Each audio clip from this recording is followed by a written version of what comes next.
Hey, it's Heather, and today is a very good day for an adventure in gardening. Okay, so poof, just like that, we've got a sunshiny day, and I've been waiting to get the cole crops into the ground, and I've been in the greenhouse here, and it had been so windy, and the nighttime temperatures had been so cold, and I hadn't hardened them off all the way, so I've been holding off on planting all these cole crops, and just like that, it has to be done today, because they need to get out of this little greenhouse here. So I'm going to show you the beautiful greens and all the cole crops before they go into the ground because they really look very pretty. Alright, so I'm going to give you a little tour of what is in my little greenhouse before I start moving everything outside. So I've got this, well, before I show you my fantastic looking lettuce, so these are rutabagas that I just planted a few days ago. So they just came up, super excited. I've actually never grown rutabagas before, so I'm very excited about those. And now this lettuce right here is Paris Island. It's a romaine type lettuce. This one is sanguine. I mean, just very, very pretty, right? This one's also sanguine, but so one of them is saved seeds and the other is bought seeds, and I don't know what's going on, but they're just coming up, so we're going to give them a chance. And then this one is Marvel of Four Seasons lettuce. Okay. This is Chinese cabbage. It's my first time planting that one. And this is scarlet kale, which I've grown for a few years and I love. Now, not a cole crop, but behind the lettuce is a whole tray, it's flat 5, is a whole tray of basils, 4 different kinds of basils including Tulsi. And so what I do, this has stayed outside, so the nighttime temperatures outside have been frighteningly, 32, 33, freezing, and yes, they have been out here for about a week. And what I do is I employ one of the techniques in the 4-season gardening methods where every layer of plastic counts. So I actually put a plastic tray, right, this is my plastic tray, this one right here. This is the one that goes on the basil. I put this plastic tray on top of the basils, and then over top of everything goes the fleece blankets. So, I mean, they look fine. They actually look better than some of them that I have inside on the counter. That's the rest of the turnips that I didn't plant. Yeah, I was just done planting turnips, so my sister is going to take those. And oh, speaking of my sister, so this little tray right here, this is my herb of the year. It is milk thistle, and my sister may or may not have jumped a fence to collect seeds for me. We won't tell. Now, behind, not a cole crop again. Okay, so I have them all mixed up. Celery. This is Chinese celery. You can see, alright, they shouldn't have been out here. I've actually got a few of them look really good. See, like that guy right there, he looks really good. I have a new tray inside started though. I just hope I'm not too late because I really want Chinese celery. And then I have 2 zucchini plants that I just wanted to grow them early. These are ageratum seedlings, and this is Verbena bonarensis. I have some of these are empty, so I'm going to try just resowing them. And there is very tall Love Lies Bleeding, so I'll just plant them a little deeper. Mouse melon right there, that's what that is. Let's see, am I too close? I think I'm too close. I'll back up a little bit. Mouse melon, which I swore I would not plant again, and I'm planting it again. That's alright. This is younger Chinese cabbage right here.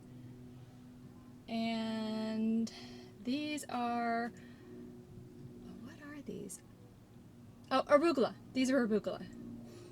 So I have arugula in my cold frames, but these are younger arugula that will need to go somewhere. And down on the end there is kohlrabi. All right, I almost forgot these guys that are in the back row here. There are two things that I have found it very, very, very challenging to grow, and that is broccoli and cauliflower. So broccoli, I'm going with a different variety this year that is supposed to be easier to grow, but cauliflower, this is the same old cauliflower, and I'm going to give it, I have a plan this year, and I'm going to keep them inside the hothouse a little bit longer. I'm going to pot them up. I'm going to baby them, in other words, and I'll give that a try. But if anybody has any suggestion about growing cauliflower, I'd love to hear it. And in the same tray, which I made a big mistake, I actually love using these trays, but I really should only use them for lettuces, because when you start mixing different things that germinate at different times, it's just trouble. So right next to it is celeriac. Those are my celeriac right there.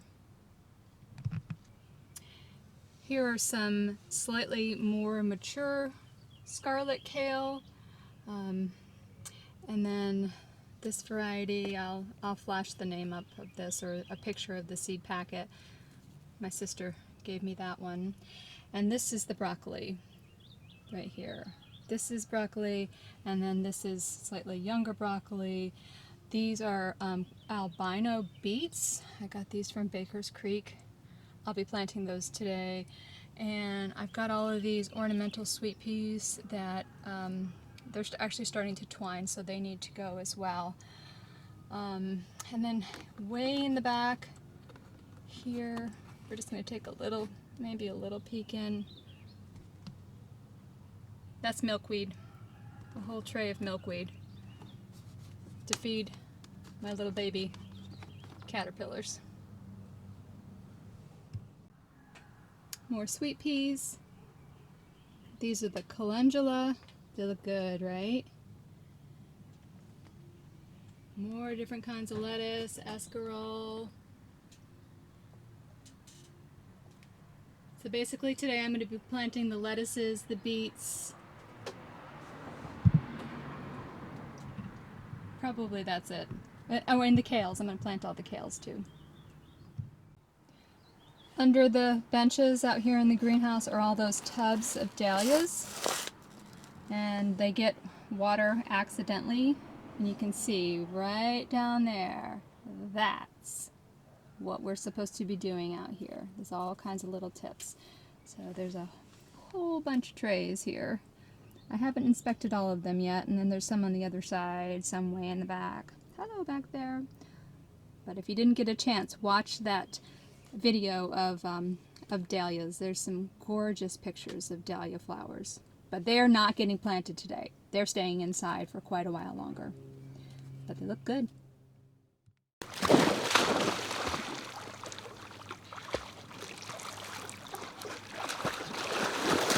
So the very first video that I made, I really didn't know what I was doing, and I didn't even think before I started, but it was right here in this garden at the beginning of the season, which was, I don't know, maybe a month and a half ago. I'm not exactly sure how long ago it was, but it wasn't long ago. And I held the camera in the wrong way, and it didn't come out really great, but I wanted to document this garden in particular because this is where I'm going to be planting first. This is what I call my salad garden. And all the seedlings that I showed you, with the exception of the scarlet kale. The scarlet kale, I'm going to use it as an edible and an ornamental this year in the dahlia border out front. But I'm going to walk you through and show you the progress. If you want to see how the plants looked about a month and a half ago, or however long it was ago, and see the progress, because it's really cool. And I'll show you some of the things that are growing right now. So look at how tall the garlic is. It looks really great. And the day that I came out here last and did the cleanup, I planted the onions. I don't know if you can see, the onions are a little short, but the garlic is looking really good.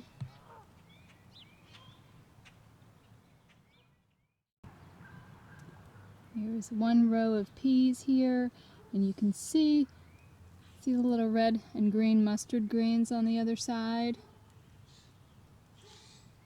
Those are just self-sown from last year, and I just leave them because they're going to be early food for us.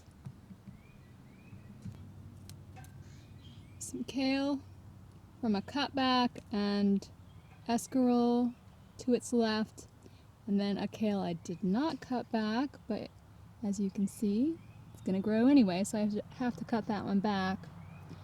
And there's lots and lots of little mustard greens down here. Another kale. So the kale in this area last year was just like a mixed bunch of kale that I threw seeds in here. There's one right there. There's a mustard green way in the back.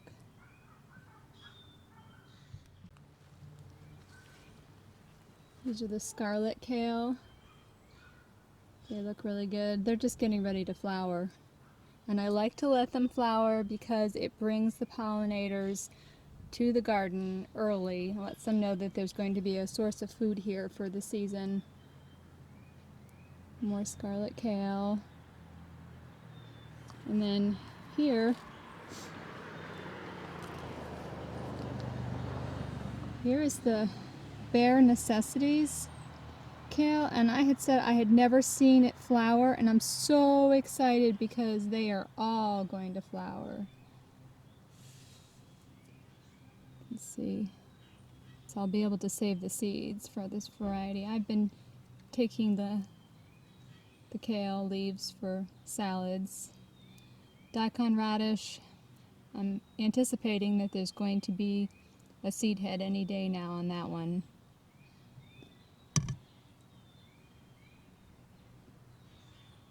There's some Swiss chard. I'll show you the Swiss chard. Hold on. Lots and lots and lots of mustard greens. I just let them all grow, honestly, because I'm going to just come through here and snip them and throw them in salads, and as the season goes by, I will be removing them, but for now, I just leave them all. And so I'm going to be planting in here today, and actually I'm going to be probably trying to plant around some of these. This is a cute one here. Oh, and there's the Swiss chard. So now I'm going to go get my seedlings and get planting.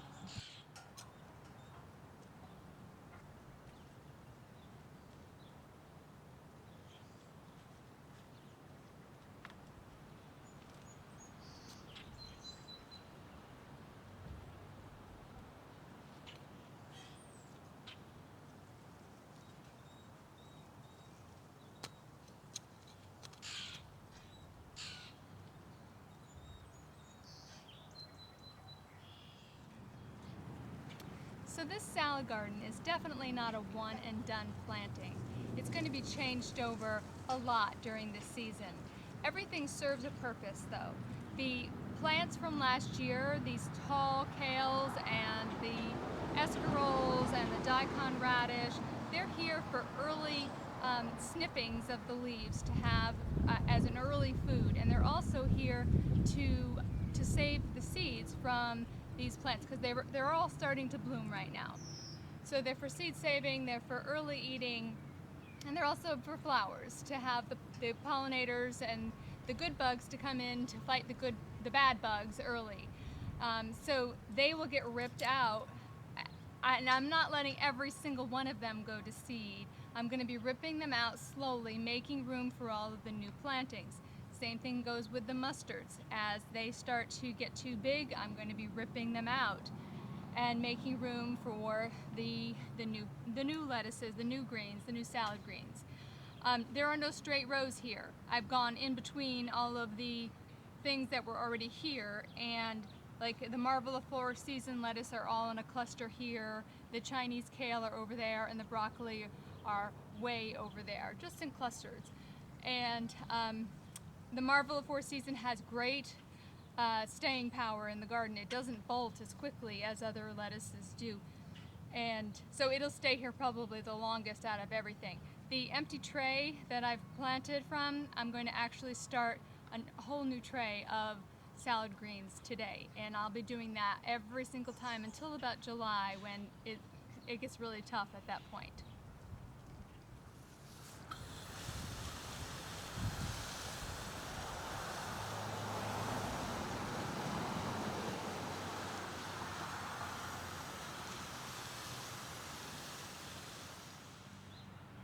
So the good news is tomorrow is another day and we get to wake up and do it all over again. And I wouldn't want it any other way. All the lettuce are planted. That's 154 little modules. So they were groups of 3, either lettuce or kale or the Chinese cabbage. And I had to plant them in another location as well because I ran out of room in the salad garden. So we're already eating salads from our cold frames and from the kales that are going to seed behind me. But I look forward to these, and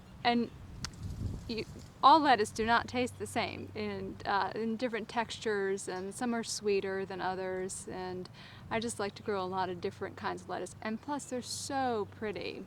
It's so nice to see all the different colors of lettuce in your salad bowl. So I'm going to call it quits for the day and head inside and make dinner. And on the menu tonight, salad, some beautiful salad from the cold frames. And Priscilla and I are going to meet back out here tomorrow and work on something new. Remember, every day is an adventure, and click that subscribe button so we can stay in touch and you won't miss out on another adventure in gardening. See you soon.